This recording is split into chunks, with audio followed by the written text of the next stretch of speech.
बहुत से लोग जो लॉ ऑफ अट्रैक्शन को फॉलो करते हैं उन्हें लगता है कि मैनिफेस्टेशन बहुत ज़्यादा हार्ड होती है, जबकि है इसका टोटली अपोजिट। मैनिफेस्टेशन जितनी हार्ड लगती है उससे कहीं ज़्यादा आसान है। अब ऐसा क्यों होता है आज की इस वीडियो में आप जानोगे। ये समझाने के लिए मुझे सबसे अच्छा अगर कोई एग्जाम्पल लग रहा है तो वो नेविल का एक कोट है जो मैंने एक बार सुना था, जो बेसिकली ये कहता है कि एक अमीर आदमी यानी rich man, poor man, beggar and thief, ये चारों लोगों के जो माइंड होते हैं ये सेम होते हैं। इसमें रत्ती भर भी फर्क नहीं होता। बस फर्क इतना होता है कि इन सभी माइंड्स की जो अरेंजमेंट होती है वो एक दूसरे से बहुत ज़्यादा डिफरेंट होती है, या जिसको आप पर्सपेक्टिव भी कह सकते हो कि एक तरफ एक अमीर आदमी है जिसका माइंडसेट ऐसा है कि वो अमीर है, दूसरे का है कि वो गरीब है। उसी तरीके से बेगर और थीफ का भी है। अब जिस तरीके से वो अपने आप को देखते हैं उसी तरीके से वो अपनी रियलिटी को क्रिएट करते हैं, क्योंकि उनके एक्शंस उसी तरीके के होने वाले हैं जिस तरीके की आइडेंटिटी वो अपने आप को देते हैं। और वो आइडेंटिटी बनती कैसे है? वो बनती बिलीफ से है। और बिलीफ कैसे बनते हैं? बिलीफ रिपीटेड थॉट्स होते हैं। यानी अगर आप किसी सिंगल अजम्पशन या सिंगल थॉट को लेते हो और उसको कंटिन्यूसली रिपीट करते जाते हो तो वही आपकी आइडेंटिटी बनती है, वही आपका बिलीफ बनता है, वैसे ही आपके एक्शंस होते हैं और वैसे ही आपकी रियलिटी बन जाती है। तो जब आपको लगने लगता है कि मैनिफेस्टेशन एक ऐसी चीज़ है जो बहुत ज़्यादा डिफ़िकल्ट है और आप एक के बाद एक ट्राई करते हो मैनिफेस्टेशन करने का, लेकिन मैनिफेस्टेशन फेल होती चली जाती है हर वक्त, तो आप जो ये समझते हो कि हाँ मैनिफेस्टेशन मुश्किल है, हर वक्त आप इस चीज़ को रेपिटेशन की वजह से और ज़्यादा इस अजम्पशन को स्ट्रॉन्ग कर रहे होते हो। और क्योंकि आपको बैक टू बैक उस जगह पे फेलियर मिल रहा होता है, और फेलियर इसी वजह से मिल रहा होता है क्योंकि आपने ये अज्यूम किया होता है कि ये चीज़ डिफ़िकल्ट है, और इसका रेपिटेशन होने की वजह से यही आपकी आइडेंटिटी बन जाती है। इसी तरीके के आपके एक्शंस बन जाते हैं, ऐसे ही बिलीव्स बन जाते हैं और ऐसी ही रियलिटी बन जाती है। अगर आपको ये लगता है कि आपके लिए बहुत ज़्यादा मुश्किल है मैनिफेस्ट करना, तो आप कभी भी मैनिफेस्ट नहीं कर पाओगे।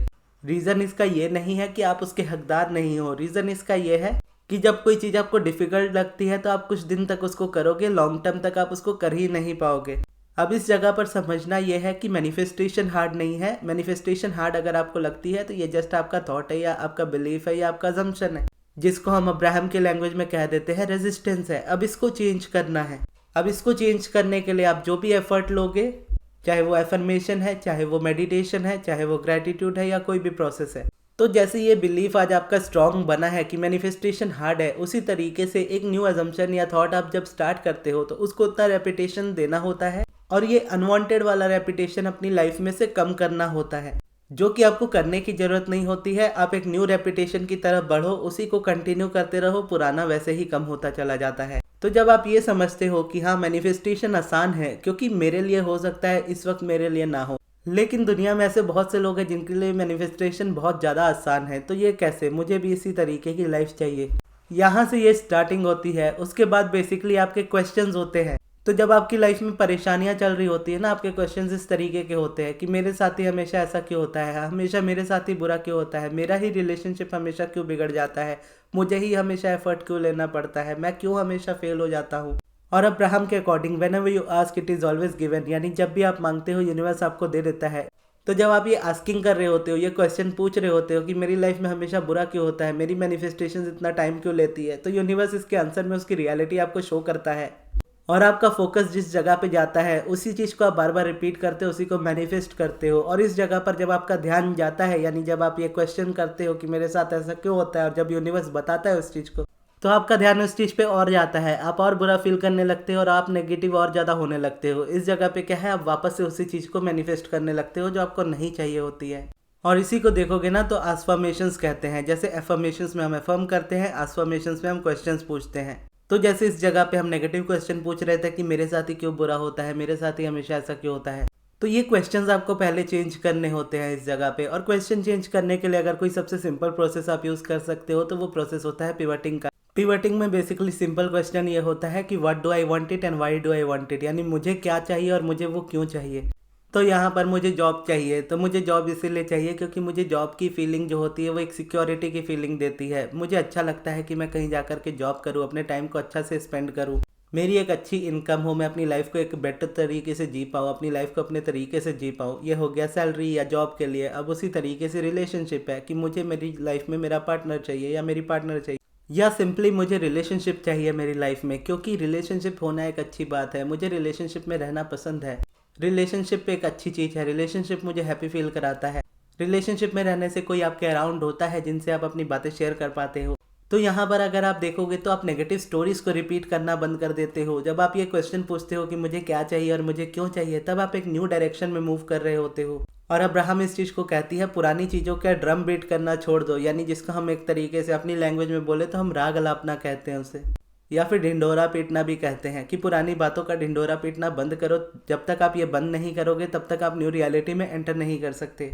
और ये स्टार्ट हो जाती है क्वेश्चन से। जब ये क्वेश्चंस आपके स्टार्ट हो जाते हैं ना, what do I want it and why do I want it, उसके बाद फिर जब आपकी लाइफ में थोड़े चेंजेस आने स्टार्ट हो जाते हैं, फिर आप आगे का प्रोसेस बढ़ाते हो, फिर आप आगे के क्वेश्चंस को चेंज करते हो, और वो नेचुरली ही हो जाते हैं। क्योंकि पहले अगर देखा जाए तो मेरी भी लाइफ वैसी ही थी, नेगेटिव वाली। तो मेरे साथ भी हमेशा ऐसे ही होता था कि मैं पूछता था कि मेरे साथ ही क्यों ऐसा हो रहा है, मैं ही हमेशा क्यों फंसता हूँ, मेरे साथ ही हमेशा क्यों होता है, मैं एक अच्छी लाइफ क्यों नहीं जी सकता। तो इसी तरीके के आंसर्स मिलते थे। लेकिन जब मैं बेटर फील करने लगा और अपने ऊपर वर्क करने लगा और रियलिटी में चेंजेस आने लगे, तो फिर मुझे अपने आप में ही लकी फील होने लगा। तो क्वेश्चंस मेरे ऑटोमेटिकली चेंज हो गए कि मैं इतना अमेजिंग कैसे हूँ, या मेरी लाइफ इतनी अमेजिंग कैसे हो गई, मैं ही क्यों इतना लकी हूँ, कैसे मैंने अपनी लाइफ में इतनी सारी चीज़ें मैनिफेस्ट कर ली। तो जब आपकी लाइफ में एक के बाद एक अमेजिंग चीज़ें हो रही होती ना, तब ये क्वेश्चंस ऑटोमेटिकली आ जाते हैं। तो स्टार्टिंग होती है पिवटिंग से। और पिवटिंग बेसिकली सिर्फ इतना ही नहीं होता कि आप पूछ रहे हो what do I want it and why do I want it, ये तो पिवटिंग का प्रोसेस है। लेकिन पिवटिंग का मीनिंग अगर आप देखोगे तो पिवटिंग का मीनिंग क्या है, इसको आप देख लो, एक स्केल है, आप इसको रूलर की तरह देख लो, जिससे स्कूल में हमारी पिटाई होती थी, जो येलो कलर का होता था 30 सेंटीमीटर्स का। अब उसके दो कॉर्नर होते थे, एक कॉर्नर स्टार्ट होता था 1 सेंटीमीटर से और दूसरा एंड होता था 30 सेंटीमीटर पे। अब 1 सेंटीमीटर वाले साइड को आप डिवाइड कर दो, यानी बेसिकली 15 को, यानी उसको 20 से अगर डिवाइड कर दो तो 1 से लेकर के 15 तक आधा हो जाएगा, 15 से लेकर के 30 तक आधा हो जाएगा। अब 1 से लेकर के जो 15 वाली साइड है वो अलाइनमेंट है, 15 से जो 30 वाली साइड है वो रेजिस्टेंस है। यानी 1 से 15 वाले को आप ए पॉइंट मान लो, 15 से 30 वाले को आप बी पॉइंट मान लो। अब इसमें देख लो, ए अलाइनमेंट हो गया, बी रेजिस्टेंस हो गया। अब आप हो बी में, यानी आप अपनी लाइफ में हमेशा नेगेटिव स्टोरीज रिपीट करते हो, हमेशा पुरानी बातों के बारे में ज़्यादा बात करते हो। अब आपको क्या करना है, इस बी पॉइंट से लेकर के अपने आप को शिफ्ट कर लेना है ए पॉइंट पे।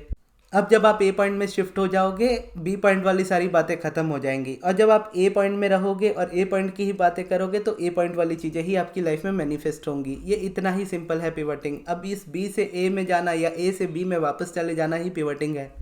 तो जब आप अपनी लाइफ में बहुत ज़्यादा कंप्लेंट्स कर रहे होते हो और आप मेडिटेशन स्टार्ट करते हो, तो आपकी कंप्लेनिंग खत्म होनी स्टार्ट हो जाती है। अब बी से ए पॉइंट में नेचुरली आना स्टार्ट हो जाते हो। यहाँ पे मेडिटेशन से पिवटिंग होता है। और जब आप ग्रैटिट्यूड वॉक करना स्टार्ट करते हो या ग्रैटिट्यूड जर्नल लिखना स्टार्ट करते हो, तो पहले जो आप अपनी लाइफ में कंप्लेंट्स कर रहे होते थे, वो कंप्लेंट्स चेंज होकर के ग्रेटफुल वाली फीलिंग में आनी स्टार्ट हो जाती है। जहाँ पर आप कंप्लेन कर रहे होते थे, वहाँ पर आप अप्रिशिएट कर रहे होते हो इस जगह पर, तो आप वापस से बी पॉइंट से ए पॉइंट पे आ जाते हो। ठीक इसी तरीके से बाकी सभी प्रोसेस आपको पिवटिंग में ही हेल्प करते हैं। लेकिन समझना जरूरी ये होता है कि आप कभी भी एक जगह पे हमेशा के लिए नहीं रहते हो, क्योंकि यूनिवर्स ने इतनी फ्रीडम आपको दी है कि आपको कहीं भी एक जगह पे स्टक ना रहना पड़े, चाहे वो अच्छी जगह हो चाहे वो बुरी जगह हो। आप अपने हिसाब से उसको चेंज कर सकते हो। तो इसकी वजह से होता यह है कि आप एक बार अलाइनमेंट में तो आते हो, अगर आप प्रैक्टिस करते हो थोड़ी सी भी, तो आपका फीलिंग्स जो होती है वो बेटर भी होती है, आप मैनिफेस्ट भी करने लगते हो। लेकिन वापस से आप ए पॉइंट को छोड़ करके बी पॉइंट पे आ जाते हो, वापस से चीज़ें रिवर्स हो जाती है। तो इसके लिए कहता हूँ और इसीलिए कहता हूँ कि मेडिटेशन या कोई भी प्रोसेस जब आप अपनी लाइफ में स्टार्ट करते हो, तो ये मत पूछो कि इसको कितने दिन करना है। जैसे मैंने ग्रैटिट्यूड वॉक के बारे में बात की है या पॉजिटिव एस्पेक्ट्स के बारे में बात की है, तो उस वीडियोस में आज भी ये कमेंट आते हैं कि कितने दिन तक करना है और सेम चीज़ डेली लिखनी है क्या, और मैं एक भी कमेंट का रिप्लाई नहीं करता। और रीज़न इसका रिप्लाई करने का यही होता है क्योंकि वीडियो में मैं ऑलरेडी बता चुका हूँ कि मैं 2 साल से पॉजिटिव एस्पेक्ट लिख रहा हूँ, मैंने आज तक उसको छोड़ा नहीं है। या 2.5 साल के ऊपर हो गया मुझे मेडिटेशन करते हुए, उसको भी मैंने छोड़ा नहीं है। गैप्स आए हैं, बीच में छूटा है, लेकिन मैंने वापस से स्टार्ट किया है। क्योंकि मैंने स्टार्टिंग में ये क्वेश्चन नहीं पूछा था कि मुझे ये चीज़ कितने साल तक करनी चाहिए या कितने टाइम तक करनी चाहिए। साल तो बहुत दूर हो जाते हैं, मैंने कितने दिन तक करना है वो भी नहीं पूछा था। मैं तो पूरी कमिटमेंट दे के बैठा था, पूरी लाइफ करने को रेडी हूँ। लेकिन मुझे मेरी लाइफ बेटर चाहिए, सारी मैनिफेस्टेशंस चाहिए, तो उसके बाद ही मेरी लाइफ में सारी चीज़ें आने स्टार्ट हुई। आज भी ध्यान दोगे अगर आप लाइफ में अपनी या मेरी भी लाइफ में अगर ऑब्जर्व करते हो, तो मैं भी अगर फील करता हूँ तो कभी कभार मैं भी बी पॉइंट में आ जाता हूँ। लेकिन मुझे पता है कि वो ए टू बी पॉइंट आप हमेशा घूमते ही रहोगे। आपको हमेशा चूज ए को करना होता है, और वो चूज आप कैसे करते हो, अपनी प्रैक्टिस से करते हो, अपनी रूटीन से करते हो। जितना आप कंसिस्टेंट रहते हो अपनी प्रैक्टिस में, उतना ज़्यादा आप अपने आप को वाइब्रेशनली अलाइन रखते हो, या उतने अजम्पशंस आपके अच्छे रहते हैं, उतने बेटर फीलिंग थॉट्स या पॉजिटिव फीलिंग थॉट्स आप क्रिएट कर पाते हो और उतना ही आप बेटर मैनिफेस्ट कर पाते हो। और इसी बीच में आपके बिलीव्स जो होते हैं वो डेवलप होते जाते हैं, क्योंकि इस जगह पे आप मैनिफेस्टेशंस कर रहे होते हो और मैनिफेस्टेशंस आपके एक्सपीरियंस को इन्हेंस करती है, आपके बिलीफ को इन्हेंस करती है। जब आप इन शब्दों से, जो अभी आपको शब्द लग रहे होंगे, जब ये एक्सपीरियंस आप अपनी लाइफ में करोगे ना, इससे रियलिटी जब आपकी लाइफ की बनेगी तो आप इन चीज़ों पे बिलीव कर पाओगे। और जब एक बार वो मैनिफेस्टेशन होगी तो वो बिलीफ और स्ट्रांग होता चला जाएगा। तो इस तरीके से आप स्टार्ट कीजिए अपनी लाइफ में और देखिए कितनी अमेजिंग है लाइफ एक्चुअल में। और अगर आपको पिवटिंग का प्रोसेस समझ में नहीं आया है तो ये स्क्रीन पे वीडियो आ रही है, इसको जरूर देखिए और पिवटिंग को सीखिए, क्योंकि पिवटिंग आपकी पूरी लाइफ को चेंज कर सकता है। और इस वीडियो को यहाँ तक देखने के लिए बहुत बहुत धन्यवाद।